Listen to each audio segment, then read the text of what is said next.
क्या आप जानते हैं कि ऐसा कौन सा एकादशी का व्रत है जो विशेष रूप से संतान की प्राप्ति और संतान के सुखमय जीवन के लिए रखा जाता है? जय श्री कृष्ण दोस्तों। आज की वीडियो में हम लोग बात करेंगे पुत्रदा एकादशी व्रत के बारे में, इसकी कथा के बारे में, किस दिन पुत्रदा एकादशी का व्रत रखा जाएगा, पूजा विधि क्या है और इस व्रत का क्या महत्व है। तो चलिए प्रभु विष्णु की कृपा से आरंभ करते हैं ये पावन यात्रा। पुत्रदा एकादशी का व्रत श्रावण मास के शुक्ल पक्ष की एकादशी को रखा जाता है। ये व्रत उन दंपतियों के लिए अत्यंत शुभ माना गया है जो संतान की प्राप्ति की कामना करते हैं। पुत्रदा का अर्थ होता है संतान देने वाली। इस दिन भगवान विष्णु की विशेष पूजा की जाती है, व्रत रखा जाता है ताकि संतान को सुख मिले, लंबी आयु हो और बुद्धिमान संतान की प्राप्ति हो। तो चलिए वीडियो को शुरू करते हैं। देखिए दोस्तों, पुत्रदा एकादशी का जो व्रत है वो साल में 2 बार मनाई जाती है, एक पौष के महीने में और दूसरा श्रावण के महीने में। तो इस वर्ष श्रावण के महीने में पड़ने वाली जो पुत्रदा एकादशी का व्रत है वो 5 अगस्त को मनाया जाएगा। तो दिन मंगलवार है। तो चलिए अब जान लेते हैं पूजा किस प्रकार से हमें करनी है। तो देखिए, पुत्रदा एकादशी के दिन सुबह स्नान आदि से निर्वृत्त होकर के आपको घर के मंदिर में या अलग से चौकी लगा करके पूजन करनी है। देखिए, चौकी बिछा करके उसके ऊपर पीला या लाल रंग का वस्त्र बिछा ले। साथ ही आपको इस दिन तिल का प्रयोग करना बहुत अच्छा माना जाता है। तो सफेद या काले तिल जो मिल जाए उनका आसन देते हुए या पुष्प का आसन देते हुए आपको श्री हरि विष्णु के साथ माता लक्ष्मी जी को विराजमान करना है। तो आपके पास फोटो, प्रतिमा, मूर्ति जो भी हो वो आपको ले लेनी है। साथ ही देखिए, गणेश जी को सुमरे बिना कोई कार्य नहीं होता है। तो यहाँ पर हम गणेश जी को भी विराजमान कर लेंगे। अगर आपके पास गणेश जी की मूर्ति नहीं है तो आप सुपारी में कलावा लपेट करके भी कर सकते हैं। अब देखिए, आज के दिन श्री हरि विष्णु के बाल स्वरूप यानी लड्डू गोपाल की आप सेवा करती हैं तो उनको भी पूजन में जरूर से आपको रखना चाहिए। और देखिए, अगर आप यानी कि लड्डू गोपाल को हम यहाँ पे स्नान आदि करवा चुके हैं, आज के दिन पंचामृत स्नान आप जरूर से करवाएं, दूध, दही, घी, शक्कर और शहद डाल करके। देखिए, मेरे पास गाय का कच्चा दूध था तो सबसे पहले जल से, फिर गाय के कच्चे दूध से आपको स्नान कराना है। साथ ही देखिए, सावन का महीना है तो इसमें क्या लड्डू गोपाल थोड़े काले पड़ जाते हैं। लड्डू गोपाल क्या, हम इंसान भी काले पड़ जाते हैं। तो उनको चमकाने के लिए थोड़ा सा उनको जरूर से हाथों से आपको साफ कर लेना है। उसके बाद फिर शुद्ध जल से शुद्ध तक स्नान हमें करा लेना है। देखिए, इस बात का विशेष ध्यान रखिए कि उनके शरीर पर कुछ भी लगी हुई नहीं रहनी चाहिए। इसके बाद अच्छे से अंग पोषण करके हमें विराजमान इनको कर लेना। चूंकि सावन का महीना है, चारों ओर हरियाली होती है, तो हम लड्डू गोपाल को भी हरे रंग का वस्त्र ही धारण कराएंगे। तो यहाँ हमने लड्डू गोपाल को हरे रंग का वस्त्र धारण करा दिया है। अब देखिए, लड्डू गोपाल जहाँ हो वहां पर गाय माता को जरूर से आपको रखना चाहिए। और गाय माता कैसी लेनी है, बछड़े के साथ जो गाय माता खड़ी हो वैसी आपको लेनी है मूर्ति। तो यहाँ पर हमने गाय माता को भी विराजमान कर दिया है। अब देखिए, लड्डू गोपाल की जो प्रिय वस्तुएं होती है जैसे बांसुरी, मोरपंख, इनको भी आज आप पूजन में जरूर से रखें।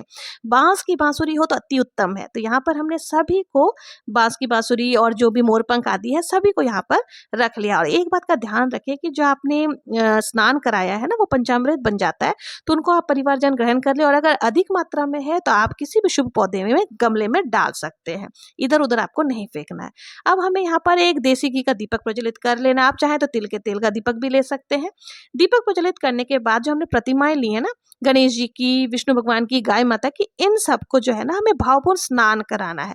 लड्डू गोपाल को तो हमने पहले ही स्नान करा दिया। अब इन सबको भी हमें ओम गणपते नमः, ओम श्री हरि विष्णु, ओम श्री हरि विष्णु, इस प्रकार से बोलते हुए हम यहाँ पर सभी को भावपूर्ण स्नान करा लेंगे। अब देखिए, यहाँ पर अब चौकी के ऊपर हमने सबको भावपूर्ण स्नान कराने के बाद हमें सभी को तिलक लगाना है। तो तिलक आप देखिए, चंदन से ही श्री हरि विष्णु को तिलक लगाया जाता है, लड्डू गोपाल को भी चंदन अर्पित की जाती है। तो अगर आपके पास घिसने वाली चंदन है तो आप वो ले सकते हैं, और अगर घिसने वाली चंदन नहीं है तो जो अष्टगंध चंदन आती है ना वो भी आप ले सकते हो। तो यहाँ पर हम जो है श्री हरि विष्णु को, लड्डू गोपाल को, सभी को चंदन से तिलक कर देंगे। साथ ही माता लक्ष्मी को और गणेश जी को हमें रौली से तिलक करनी है। गौ माता को भी हम रौली से तिलक लगा देंगे। अब देखिए, आपको अगर तिलक के बाद जो है ना इस पूजन में यानी कि एकादशी के पूजन में चावल का प्रयोग निषेध माना जाता है, तो हम तिलक के पश्चात जो है ना तिल सभी को समर्पित कर देंगे। इस बात का विशेष ध्यान रखें, चावल बिल्कुल भी आपको नहीं लेना है। तो यहाँ हमने सबको तिल भी समर्पित कर दिया है। थोड़े से जो बचे हुए तिल है ना वो आपको दीपक में भी जरूर से डालना चाहिए। ऐसी मान्यता है कि जब हम एकादशी के दिन दीपक में तिल डालते हैं ना, तो जितने तिल चटकते हैं उतने ही हमारे पापों का नाश होता है, पापों का अंत होता है। तो देखिए, पुत्रदा एकादशी का व्रत बहुत ही प्रभावशाली होता है और साल में 2 एकादशियां आती है पुत्रदा एकादशी की। अगर आप संतान की या पुत्र की कामना रखते हैं और तो आपको क्या करना है, दोनों दंपतियों को साथ मिलकर के साल के दोनों पुत्रदा एकादशियों का व्रत धारण करना चाहिए। अब इसके साथ ही देखिए हम सभी को यहाँ पर वस्त्र की भावना से कलावा समर्पित कर देंगे। अगर आपके पास जनेऊ है तो आप जनेऊ समर्पित कर सकते हैं गणेश जी को, श्री हरि विष्णु को। अब हम यहाँ पे पुष्प समर्पित करेंगे, तो जो भी पुष्प आपको इजीली मिल जाए उनको आप समर्पित कर सकते हैं। लाल पुष्प मिल जाए तो बहुत ही अच्छा है, आप लक्ष्मी माता को लाल पुष्प समर्पित कर सकते हैं। मुझे ये हजारे के पुष्प मिले थे, मेरे गार्डन में ही है, तो मैंने यही चढ़ा दिया था। और लाल पुष्प के स्थान पर मैंने गुलाब का फूल था, तो वो हमने समर्पित सभी को कर देना है। तो यहाँ हमने सभी को पुष्प आदि समर्पित कर दिए हैं। अब हमें भोग लगाना है। तो देखिए एकादशी के व्रत में भोग जो है ना वो फलों का ही लगाया जाता है। पंचमेवा का भोग आप लगा सकते हैं, साथ ही दूध से बनी हुई मिठाइयों का भोग आप लगा सकते हैं। तो यहाँ पर मैंने देखिए गणेश जी को अलग से भोग लगाना है, क्योंकि गणेश जी के भोग में तुलसी पत्र नहीं समर्पित की जाती, और भगवान श्री हरि विष्णु के लड्डू गोपाल के भोग जो है बिना तुलसी पत्र के पूर्ण नहीं माने जाते हैं। तो यहाँ पर हम सभी को अलग अलग भोग लगाएंगे। तो यहाँ हमने सभी को देखिए फलाहार का भोग लगा दिया है। तो जो भी ऋतुफल आपके पास है उनका भोग आप लगा सकते हैं, या पंचमेवा का भोग लगा दें, शक्कर का भी भोग आप लगा सकते हैं। तो इस तरह से सबको भोग प्रसाद लगा दें। अब देखिए एकादशी के दिन जो है ना तुलसी पत्र नहीं तोड़ी जाती है, तो इस बात का विशेष आपको ध्यान रखना है। तो आपको क्या करना है, देखिए इस तरह के छोटे से कलश के अंदर ना मैं हमेशा ही तुलसी पत्र को डंडी सहित तोड़कर रखती हूँ। ये 1 सप्ताह तक बिल्कुल हरा भरा रहता है। तो आप लोग भी इस प्रकार से तोड़ के रख सकते हैं। जब भी आप हाथ नहीं लगा सकते, जैसे एकादशी हो गई या रविवार के दिन तुलसी पत्र नहीं तोड़े जाते, तो उस दिन आप इन तुलसी पत्रों को प्रयोग में ले सकते हैं। और ध्यान रखिए कि देखिए एकादशी वाले दिन ना आप मंजरी लगे हुई तुलसी पत्र चढ़ाते हैं ना, बहुत ही अच्छा होता है। तो यहाँ पर हमने सभी को तुलसी पत्र भी समर्पित कर दिया। अगर आपके पास दुर्वा घास है तो वो आप गणेश जी को दुर्वा घास समर्पित कर सकते हैं। तो यहाँ पर हमने सभी को भोग प्रसाद आदि समर्पित कर दिया है। देखिए भोग लगाने के बाद आपको एक पात्र में जल भी जरूर से समर्पित करनी चाहिए। तो यहाँ पर हमने जल भी समर्पित कर दिया है। अब इसके बाद हम हाथ जोड़ करके निवेदन करेंगे सभी को भोग को ग्रहण करने के लिए। अब देखिए यथासंभव दक्षिणा भी हमें पूजा में जरूर से समर्पित करनी चाहिए, क्योंकि देखिए दक्षिणा जो है वो पूजा में रही कमियों को पूर्ण करती है। तो यहाँ हमने जो आपके समर्थ हो उस हिसाब से आप दक्षिणा समर्पित कर सकते हैं। अब इसके बाद जो है ना हमें कथा का श्रवण करना है। तो देखिए कथा सुनने के लिए आपको क्या करना है, 1 लोटा जल ले लेना है। और कथा कभी भी खाली हाथ नहीं सुनी जाती है। तो यहाँ पर हम हाथ में थोड़े से जो तिल है, तिल और पुष्प लेकर के हम कथा का श्रवण करेंगे। तो देखिए कथा का वीडियो आपको मेरे चैनल पर मिल जाएगा। मैं यहाँ कथा सुनाऊंगा तो ये वीडियो काफी लंबा हो जाएगा। और देखिए आज के दिन आप कथा के साथ एकादशी महात्म्य भी पढ़ सकते हैं। अगर आपके पास एकादशी महात्म्य की पुस्तक है तो उससे भी आप कथा का श्रवण कर सकते हैं, नहीं तो आपको मेरे चैनल पर जो कथा है उससे आप सुन सकते हैं, मोबाइल आदि से भी सुन सकते हैं। तो कथा सुनने के बाद आपने जो हाथ में तिल और पुष्प लिया था वो हमें श्री हरि विष्णु के चरणों में समर्पित कर देनी है। थोड़े से तिल जो है वो आपको जल के लोटे में भी जरूर से डाल देना है। तो इस प्रकार से जो है हमारी कथा भी पूर्ण हो जाएगी। अब देखिए अगर आपके पास इत्र है तो आप जरूर से समर्पित करें। देखिए क्योंकि सावन का महीना है, इस समय क्या है कि हर तरफ बारिश होती है ना, तो थोड़ी सी खुशबू अलग तरीके की ही स्मेल सी आती है। तो जब हम ये इत्र डालते हैं ना तो बहुत ही अच्छा खुशबूमय वातावरण हो जाता है। तो यहाँ पर हम सभी को इत्र भी समर्पित कर देंगे। अब हमें प्रेम पूर्वक जो है ना आरती करनी है। तो आरती देखिए आपने जो दीपक प्रज्वलित करके रखा है उससे भी कर सकते हैं, और नहीं तो देखिए आपके पास अगर कपूर है तो कपूर से भी आप आरती कर सकते हैं। बहुत ही प्रेम पूर्वक हमें आरती कर लेनी है। आरती करने के बाद हाथ जोड़ करके पूजा में रही कमियों के लिए क्षमा याचना कर लेनी है कि हे प्रभु जो भी मुझसे भूल चूक हुई हो उसको क्षमा करे, अपना बालक समझ करके क्षमा करे। इस प्रकार से हमें आरती उतार लेनी है। अब देखिए प्रकार से जो है हमारी पूजा पूर्ण हो जाएगी। चौकी हमें नहीं हिलानी है।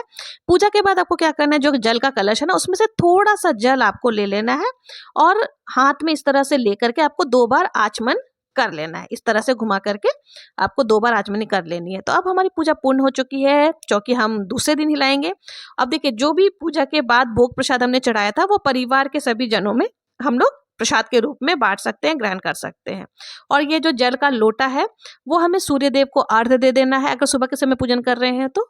और जो हमने दक्षिणा आदि चढ़ाई थी ना वो जब हम सीधा दान करेंगे ना द्वादशी के दिन, तब हमें ये दक्षिणा को भी दान कर देना है। तो इस तरह से जो है हमारी पूजा हो जाएगी। चौकी नहीं हिलानी है। शाम के समय भी हमें पूजा आदि करनी है। और देखिए आज के दिन गौ सेवा करना अत्यंत अत्यंत लाभदायी होता है, बहुत ही ज़्यादा शुभ माना गया है।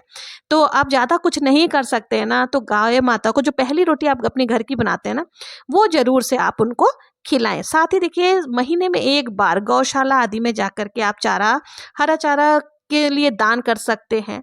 तो देखिए गौ माता की सेवा में इतनी शक्ति है, ये बात सिद्ध होती है। पुराने समय से ही देखिए गौ माता की सेवा की जा रही है। तो देखिए ऐसा है कि इतनी ज़्यादा शक्ति कि राजा दिलीप, जिन्होंने अपने पुत्र राजा रघु को माता कामधेनु की पुत्री नंदिनी की सेवा करके ही प्राप्त किया था, और राजा रघु के नाम पर ही श्री रामचंद्र जी का जो वंश है वो रघुवंश कहलाया। तो इसलिए गौ माता की सेवा बहुत ज़्यादा शक्तिशाली होती है। आप गौ माता की सेवा जरूर से करें। तो हमारी अब इस तरह से पूजा आदि हो जाएगी। उसके बाद आपको क्या करना है, शाम को भी आरती आदि करनी है। भजन अगर आता है तो भजन जरूर से गुनगुनाएं, अगर नहीं आता है तो फोन पर भी आप भजन आदि सुन सकते हैं। यदि आप संतान सुख की कामना करते हैं या अपने बच्चों के उज्जवल भविष्य की प्रार्थना करना चाहते हैं, तो पुत्रदा एकादशी व्रत आपके लिए अत्यंत फलदायक है। इस व्रत से भगवान विष्णु की विशेष कृपा प्राप्त होती है और जीवन में संतोष एवं सुख आता है। वीडियो पसंद आए तो लाइक करें, कमेंट जरूर से करें और कमेंट में जय श्री हरि विष्णु लिखना ना भूलें। और ऐसे ही भक्ति व्रत कथाओं के लिए चैनल को सब्सक्राइब करना ना भूलें। मिलते हैं नेक्स्ट वीडियो में किसी और पूजा विधि के साथ। तब तक के लिए जय श्री कृष्णा, जय श्री हरि विष्णु।